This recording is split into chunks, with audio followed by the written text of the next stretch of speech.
नमस्कार, आप देख रहे हैं अपना बिहार और मैं हूं आपके साथ विभा उपाध्याय। बड़ी खबर गोपालगंज से, जहां पर संजीत गुप्ता की हत्या के विरोध में कारोबारियों ने आज जमकर प्रदर्शन किया है। कारोबारियों ने अपनी दुकानें अनिश्चितकाल के लिए बंद कर दी हैं। तस्वीरें आपके सामने, सड़कों पर बैठकर हाथों में तख्तियों के साथ तमाम व्यवसायी प्रदर्शन करते हुए अपराधियों की जल्द से जल्द गिरफ्तारी की मांग की जा रही है और जब तक गिरफ्तारी नहीं तब तक आंदोलन जारी रखने की बात कही जा रही है। आपको बता दें कि कारोबारी संजीत गुप्ता की हत्या कर अपराधियों ने शव को बैकुंठपुर ब्लॉक मुख्यालय के पास नाले में फेंक दिया था। मामला सामने आने के बाद अब तक इस मामले में किसी की भी गिरफ्तारी नहीं हुई है और आक्रोश व्यवसायियों की तरफ से खुलकर सामने आता हुआ। एक्सक्लूसिव तस्वीरें आपके टीवी स्क्रीन पर। सहयोगी मुकेश हमारे साथ ज्यादा जानकारी के साथ ऑनलाइन पर जुड़ गए गोपालगंज से। मुकेश, पुलिस की तरफ से क्या जानकारी दी जा रही है? अपराधियों को गिरफ्तार करने को लेकर कोई कामयाबी आखिर अब तक क्यों नहीं?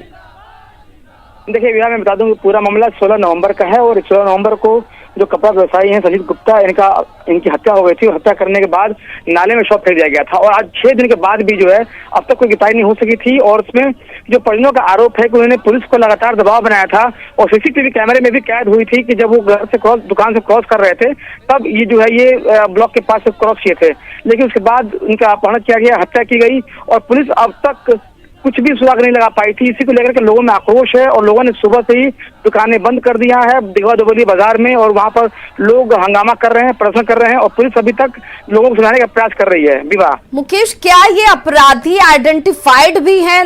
परिवारों की तरफ से कोई शक शुबा जाहिर किया गया है कि नहीं पर? देखिए, मैं बता दूं कि इस मामले में मैंने जो संजीत गुप्ता है उनके भाई से बात किया था, खुद मैंने बात की थी उनसे। उन्होंने कहा था कि उनका किसी से कोई विरोध नहीं था, कहीं कोई विवाद भी नहीं था।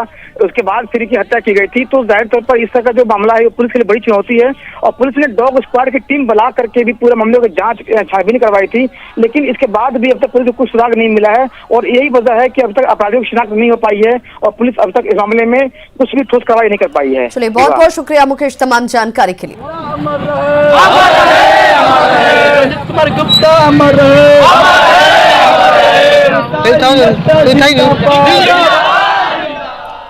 और बड़ी खबर छपरा से आ रही है, जहां पर जमीन विवाद में तेजाब से हमला किया गया है। हमले में 20 लोग जख्मी हो गए हैं। जमीन विवाद में छपरा में तेजाब से हमला किया गया है और इस हमले में 20 लोग जख्मी हुए हैं। घायलों को फिलहाल इलाज के लिए अस्पताल में भर्ती कराया गया है। घटना के बाद मौके पर पुलिस टीम पहुंची हुई है। दाऊदपुर थाना के जैतपुर की यह घटना। तो बड़ी खबर है, छपरा में जमीन विवाद में तेजाब से हमला किया गया है। 20 लोग इस दौरान जख्मी हो गए हैं। घायलों को फिलहाल स्थानीय अस्पतालों में भर्ती कराया गया और घटना के बाद फिलहाल पुलिस जो है वो घटना स्थल पर मौजूद है। दाऊदपुर थाना के जैतपुर की यह घटना, जहां पर जमीन विवाद को लेकर तेजाब से हमला किया गया है और हमले में 20 लोग जख्मी बताए जा रहे हैं।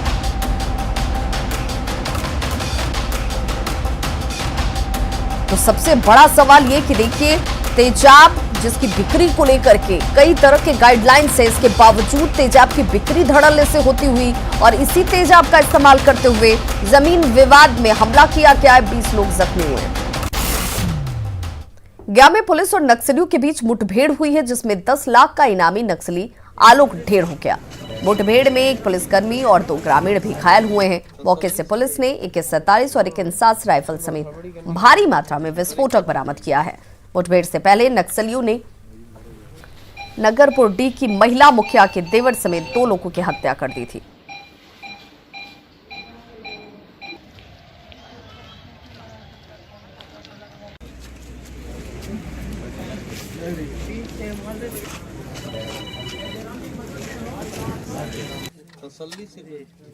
ऐसा ही मतलब हम लोग नाच देखने गए तो उधर से मतलब गए और ऐसा ही मतलब फायरिंग हो रहा। सारे सही धामना गाँव का काची पड़ा, धामना पचम्बा से ऊपर था। वही पर हम लोग मतलब भागने की कोशिश की, हमको लग गया। बेगूसराय में मामूली विवाद में एक शख्स ने अपने दोस्त की हत्या कर शव को उसके घर के सामने ही फेंक दिया और मौके से फरार हो गया। घटना तिघड़ा थाना क्षेत्र के चिल्लाई रामपुर की है। बताया जा रहा है कि दोनों के ने साथ में बैठकर खाना खाया, लेकिन इसी दौरान किसी बात को लेकर विवाद होता है। दोनों ने एक दूसरे को जान से मारने की धमकी दी और बाद में एक ने दूसरे की हत्या कर शव को दरवाजे के सामने फेंक दिया। पुलिस फिलहाल आरोपी की गिरफ्तारी के लिए छापेमारी कर रही है। पेशाब करने के बहाने बाहर भाग गया और भागने के बाद हम 1-1.5 घंटा तक यानी 1:30 बजे तक हम खोजते रहे उनको, लेकिन वो कहीं नहीं मिला। 1:30 बजे सोने के बाद जब मम्मी पापा संडास के लिए निकले तो मतलब गेट खोले तो गेट के बगल में वैसे ही मार के फेंक दिया था, चादर ऊपर में डाल के। मुजफ्फरपुर में कैश वैन लूट की कोशिश की गई। अपराधियों की तरफ से कैश वैन की लूट की कोशिश और फायरिंग इस दौरान की गई है। गोली लगने से कैश वैन का ड्राइवर जो है वो घायल हो गया है और ड्राइवर ने वैन को नाले में लुढ़का दिया, जिस वजह से इस लूट की कोशिश को नाकाम किया गया है। मुजफ्फरपुर से छपरा ये कैश वैन जा रही थी। सरैया थाना क्षेत्र के बखरा की ये वारदात है। तो बड़ी खबर, जहां पर कैश वैन की लूट की कोशिश अपराधियों की तरफ से की गई। हालांकि ड्राइवर जो है उसने सूझबूझ का परिचय दिया और फिलहाल मुजफ्फरपुर से छपरा जा रही इस कैश वैन के ड्राइवर को घायल अवस्था में इलाज के लिए भर्ती कराया गया है। ड्राइवर ने वैन को नाले में लुढ़काया और लूट से बचाने की अपनी तरफ से भरसक कोशिश की गई है वैन के ड्राइवर की तरफ से। एक्सक्लूसिव तस्वीरें आपके टीवी स्क्रीन पर। अपराधियों की तरफ से कैश वैन पर फायरिंग की जाती है और गोली लगने से कैश वैन का ड्राइवर हालांकि जख्मी हो गया है, जिसे फिलहाल इलाज के लिए ले जाया गया है। सरैया थाना क्षेत्र के बखरा की यह वारदात, तस्वीरों में आप उस कैश वैन को भी देख सकते हैं। मुजफ्फरपुर में कैश वैन लूट की कोशिश अपराधियों की तरफ से की गई है। अपराधी हथियारों से लैस बताए जा रहे हैं, जिनकी तरफ से फायरिंग भी की गई इस लूट की घटना को अंजाम देने के लिए। और सहयोगी सुधीर हमारे साथ इस वक्त ज्यादा जानकारी के साथ मुजफ्फरपुर से फोन लाइन पर जुड़ गए हैं। सुधीर, क्या जानकारी मिल रही है? जो जानकारी है उसके मुताबिक ये कैश वैन मुजफ्फरपुर से छपरा जिला की ओर जा रही थी और ये कैश जो है लगभग 5 करोड़ की राशि बताई जा रही है उस वैन में है और इसे छपरा के बैंकों में भेजा जाना था।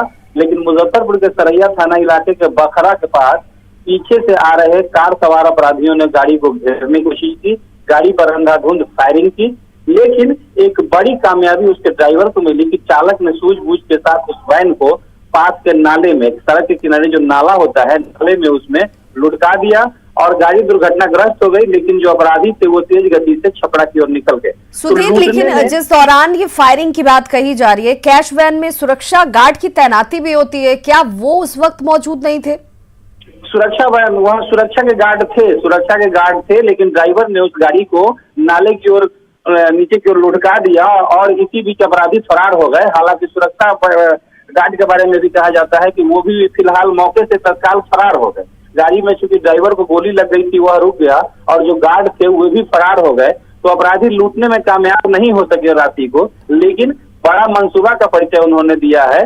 खास करके चुनाव के बाद जिस तरीके से आपराधिक वारदातें बढ़ती है नगद को लेकर, तो उसका एक नमूना है मुजफ्फरपुर में, जब अपराधियों ने कैश वैन को ही लूटने की कोशिश की है। बहुत बहुत शुक्रिया सुधीर इस तमाम जानकारी के लिए।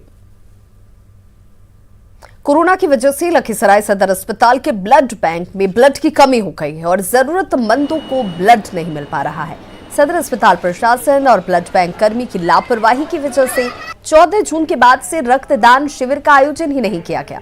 अस्पताल प्रबंधन की ओर से ब्लड बैंक के लैब टेक्नीशियन को कोरोना ड्यूटी और HIV जांच जैसे कामों में लगाया गया है और इस वजह से ब्लड के लिए जरूरतमंदों को इधर उधर भटकना पड़ रहा है। ब्लड बैंक में ब्लड की काफ़ी कमी है सर। इसको लिए देखिए, कैंप 14 जून के बाद नहीं हो पाई, इसका कारण बता दिया आपको, कोरोना में कैंप नहीं हो पा रही है। जो नीड हैं, जो डोनर आते हैं, यहीं पर 1-2 आगे बुला के दी तो दिए, कैंप मोड में नहीं हो पाया। ऐसे में अगर किन्हीं को ज़रूरत होता होगा, इधर कैंप लगा के और उसको मोबिलाइज करके ब्लड को कलेक्शन किया जा रहा है। कुछ दिन पहले भी हुआ था, इधर परसों भी कुछ कलेक्शन हुआ है। नालंदा जिले के राजगीर रेफरल अस्पताल में एक बच्ची की मौत हो गई। पिता ने अस्पताल के डॉक्टरों पर लापरवाही का आरोप लगाया है और न्याय की गुहार लगाई है। न्याय नहीं मिलने पर अब वो हस्ताक्षर अभियान चला रहे हैं। पीड़ित पिता का ये कहना है कि अस्पताल में डॉक्टर नहीं बल्कि नर्स प्रसव कराती हैं, जो मरीजों को सही जानकारी नहीं देती। इसी के चलते उनके बच्चे की मौत हुई। वहाँ के डॉक्टर, वहाँ पे जो नर्स प्रसव कराती, डॉक्टर तो होते नहीं थे, होते ही नहीं है। डॉक्टर नर्स जो प्रसव कराती है कि आपका बच्चा स्वस्थ है, उन्होंने कहा कि बच्चा का यहाँ कोई उपाय नहीं, आप पटना ले जाइए। मैं 2 दिन पटना में रखा सर, और 2 दिन के बाद बच्चे की हमारी देहांत हो जाती है। सर बताइए इसमें किसका गलती है? बेगूसराय में अपराधियों ने एक बार फिर पुलिस को खुली चुनौती दी है। अपराधियों ने आज सुबह एक स्वर्ण व्यवसायी के पुत्र का अपहरण कर लिया और अपहरित को छोड़ने के लिए 1 करोड़ रुपए फिरौती की मांग की गई है। बेगूसराय के एसपी अवकाश कुमार ने घटना की पुष्टि भी की है और पुलिस ने बच्चे की सकुशल बरामदगी करने के साथ साथ अपराधियों की गिरफ्तारी जल्द करने का दावा किया है। घटना गढ़हरा थाना क्षेत्र के बारो बाजार की है और घटना के विरोध में स्थानीय व्यवसायियों ने जुलूस निकालकर पुलिस प्रशासन के खिलाफ जमकर नारेबाजी की और बाजार को बंद कर दिया। स्थानीय व्यवसायियों के अनुसार बीती रात अपराधियों ने बारो बाजार में दुर्गा स्थान के पास दहशत फैलाने के मकसद से जमकर गोलीबारी की और हथियार लहराते हुए मौके से फरार हो जाते हैं। फायरिंग की घटना से व्यवसायी दहशत में थे, लेकिन आज सुबह बच्चे का अपहरण कर अपराधियों ने अपनी मंशा को जाहिर कर दिया। देखिए, दिन दहाड़े घटनाओं का बढ़ना और उसके बाद एक बार फिर से व्यवसायियों की तरफ से इस बात को लेकर आक्रोश जाहिर किया जाता हुआ कि अपराधी जो हैं वो ताबड़तोड़ घटनाओं को अंजाम दे रहे हैं। एसपी अवकाश कुमार ने भी इस घटना की पुष्टि कर दी है। अपराधियों ने बीती रात बारो बाजार में फायरिंग की थी और सुबह अपहरण की घटना को अंजाम दिया जाता है और इलाके में फिलहाल दहशत का माहौल देखा जा रहा है। तो स्वर्ण व्यवसायी के बेटे का अपहरण किया गया है और फिरौती के तौर पर एक भारी रकम की डिमांड की गई है। और हमारे साथ इस वक्त फोन लाइन पर खुद एसपी अवकाश कुमार जी जुड़ चुके हैं। सर, अब तक क्या कुछ जानकारी अपहरण के बाद इन फिरौती को लेकर भी और अपराधियों को लेकर के भी? जी, सुबह में जो केस एक दर्ज किया गया गढ़हरा ओपी में, तो उसमें एसआईटी का गठन किया गया है। उसमें टेक्निकल टीम भी काम कर रही है। कुछ पॉजिटिव लीड्स मिले हम लोग को, उम्मीद है कि जल्दी इसमें हम लोग उपलब्धि हासिल कर लेंगे। अवकाशी, लोग व्यवसायियों का ये कहना है कि बीती रात पहले फायरिंग भी की गई थी, उस दौरान गंभीरता नहीं दिखाई गई, अपराधी खुलेआम घूमते हैं और फिर उसके बाद अपहरण की घटना को अंजाम दे दिया गया। नहीं, देखिए, जो फायरिंग की बात बता रहे हैं उसकी कोई खबर थाना पे नहीं है, किसी को उसकी सूचना नहीं दी गई है। और जो अपहृत लड़का है, इसके पिताजी से ही बात हुई हमारी, तो ऐसा कोई कंप्लेंट नहीं किया गया है। इससे कोई हाल फिलहाल में एक्सटॉर्शन की भी डिमांड नहीं। तो हम लोग देख रहे हैं, लग रहा है कि कोई लोकल ही अपराधी जल्दी इसमें हो जाएगी कार्रवाई। परिवार की तरफ से किसी पर कोई शक शुबा जाहिर किया गया है क्या? नहीं। नंबर ट्रेस हो पाए हैं जी? फिरौती की डिमांड कैसे की गई है? मोबाइल से फोन कॉल आया था इनको, अपहृत के पिता को, और उसी से डिमांड किया गया। बहुत बहुत शुक्रिया अवकाश जी हमारे साथ जुड़ने के लिए। तो फिलहाल जानकारी ये कि डिमांड के बाद अब अपराधियों तक पहुंचने में बहुत जल्द सफलता हासिल हो जाएगी, लेकिन सवाल यही है कि लोग जो हैं वो इस बात से आशंकित हैं कि अपराधी खुलेआम घूम रहे हैं, फायरिंग की घटनाओं को अंजाम दिया जाता है, अपहरण की जाती है और अब फिरौती की डिमांड भी की गई है।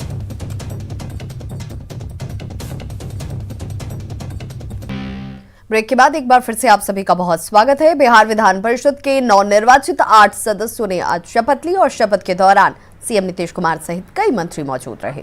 नए सदस्यों में जेडीयू, बीजेपी और सीपीआई के 2-2 उम्मीदवार जीत कर आए हैं। वहीं एक कांग्रेस और एक निर्दलीय उम्मीदवार ने भी जीत दर्ज की है। बता दें कि 22 अक्टूबर को 8 पदों के लिए चुनाव हुआ था, जिसका परिणाम 12 और 13 नवंबर को आया।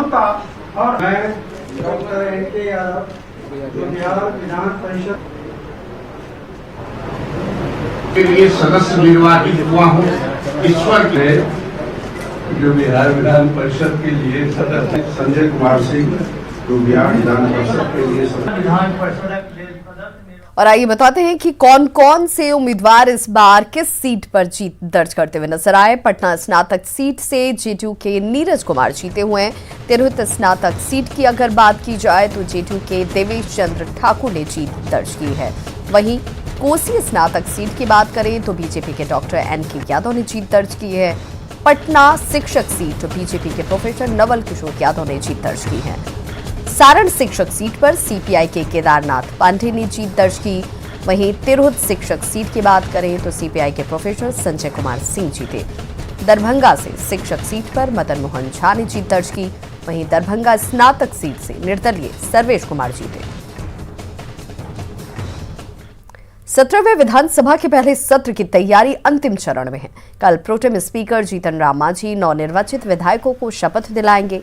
शपथ ग्रहण के पहले प्रोटेम स्पीकर जीतन राम मांझी विधानसभा के सभापति अवधेश नारायण सिंह के साथ एक बैठक करते हुए नजर आए और सारी व्यवस्थाओं का उन्होंने जायजा लिया। कोविड को देखते हुए सत्र के दौरान खास इंतजाम किए गए हैं और इस बार विधान परिषद का सत्र विधानसभा में और विधानसभा का सत्र विधानसभा के विस्तारित भवन के सेंट्रल हॉल में होगा।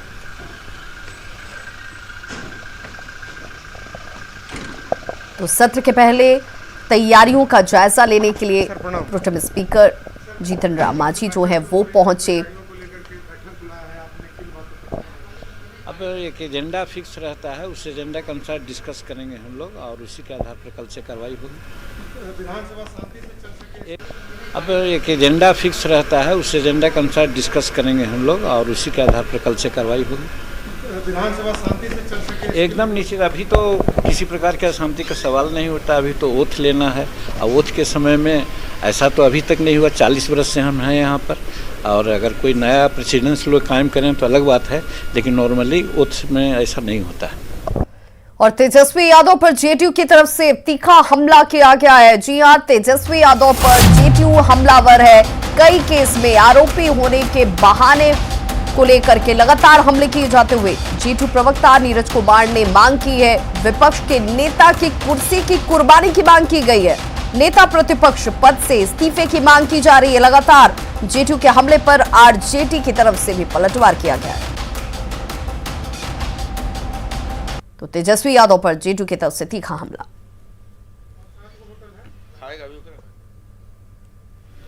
16 घंटे गुजर गए, ट्विटर बबुआ, ट्विटर पर जवाब नहीं आ रहा है। आप भी धारा 302 के आरोपी हैं, आर्म्स एक्ट के आरोपी हैं, 420 के आरोपी हैं, 120B के आरोपी हैं, अनुसूचित जाति जनजाति अधिनियम के आरोपी हैं। आप विपक्ष के नेता की कुर्सी प्राप्त करिएगा कि नहीं? क्योंकि चार्जशीटेड भी हैं, भ्रष्टाचार का भी मामला है, तो स्वाभाविक है आपकी बुद्धि को हलंत लग गया क्या? आवाज नहीं निकल रही है, राजनीतिक टॉन्सिल हो गया है। अनैतिक देह व्यापारी अधिनियम के आरोपी को निजी सहायक बनाना, अरे एक ही कुर्बानी तो देना है। विपक्ष के नेता की कुर्सी की कुर्बानी दे दीजिए कि आरोप लगा है हम स्वीकार नहीं करेंगे। घाटा केवल एक ही होगा कि अनैतिक देह व्यापार अधिनियम का जो मुकुट आपके मणि के रूप में आपके सर पर बैठा हुआ है वह आपके सानिध्य में नहीं रहेगा। इतनी कुर्बानी अगर आप नहीं दे सकते तो बिहार के लोग आपसे उम्मीद क्या करेंगे?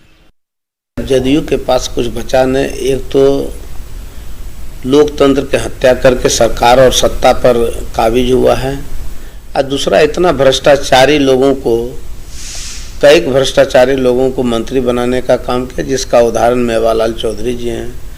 प्रतिपक्ष के नेता तेजस्वी यादव जी ने सवाल उठाया और विरोधी दल के लोगों ने सवाल उठाया तो उन्हें जो है पुनः आप हटाने का काम किया। तो यह पाप धुलने के लिए वह तरह तरह के अनर्गल बातों का चर्चा करेंगे जिसका कि कोई मायने नहीं है। कांग्रेस के कार्यकारी अध्यक्ष समीर कुमार सिंह ने बताया कि बिहार चुनाव में हार की जिम्मेदारी लेते हुए नैतिकता के आधार पर प्रदेश अध्यक्ष मदन मोहन झा और बिहार प्रभारी शक्ति सिंह गोहिल ने इस्तीफा दिया है। उन्होंने कहा कि बिहार विधानसभा चुनाव में खराब प्रदर्शन की दोनों नेताओं ने खुद से अपने ऊपर जिम्मेदारी ली है। हालांकि अभी तक उनका इस्तीफा स्वीकार नहीं किया गया और इस पर फैसला अब आला कमान को लेना है। ये तो दोनों व्यक्ति ने जब पार्टी का प्रदर्शन अपेक्षा के अनुरूप नहीं हुआ है तो एक परंपरा रही है कि प्रभारी और अध्यक्ष अपने इस्तीफे नैतिक जिम्मेदारी लेते हुए उन्होंने इस्तीफा दिया है, लेकिन अभी तक कोई ऐसी बात नहीं है कि उनका इस्तीफा स्वीकार किया है। अभी दोनों आदमी पद पर बने हुए हैं, काम कर रहे हैं, पार्टी का काम कर रहे हैं। और हेल्दी रहने के लिए सबसे जरूरी है दूध, तो पीजिए हर रोज अमूल का एक ग्लास दूध। स्वस्थ रहिए, मजबूत रहिए।